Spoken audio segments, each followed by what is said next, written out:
Hi friends, இது நம்ம பாண்டிச்சேரியில் இருக்க ஈடன் பீச்சு தாங்க.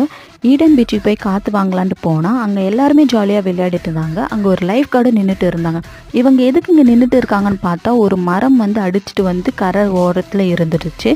அந்த மரம் வந்து திரும்பி கடல் அலை வந்து வந்து வந்து போகும்போது அந்த மரத்தையுமே இழுத்துட்டு போக ஆரம்பிச்சுது. அந்த மரம் எப்படி இருந்துச்சுன்னா, கீழே ரூட்டும் மேலே ஸ்டெம் வந்து தென்னை மரம் மாதிரி கொஞ்சம் நீட்டாகவே இருந்துச்சுங்க. அந்த கடலோட அலை வந்து அடிக்கும்போது முன்னாடி யாரா பின்னாடி யாரா இருந்தாங்கன்னா அதில் இடிச்சுன்னு கீழே விழுந்து அடிப்பட சான்சஸ் இருக்குதுன்றதுக்காக லைஃப் கார்டு வந்து இந்த சைடு விளையாடாதீங்க, அந்த சைடு போங்கன்னு சொல்லி அந்த மரம் உள்ளே போகிற வரைக்குமே அந்த மரத்துக்கிட்ட யாருமே போகாதபடி, யாருக்கும் அடிப்படாதபடி பார்த்துக்கினாங்க. இவங்க இங்கே மோஸ்ட்லி இருப்பாங்க, நானுமே நிறைய டைம் பார்த்துருக்கேன்.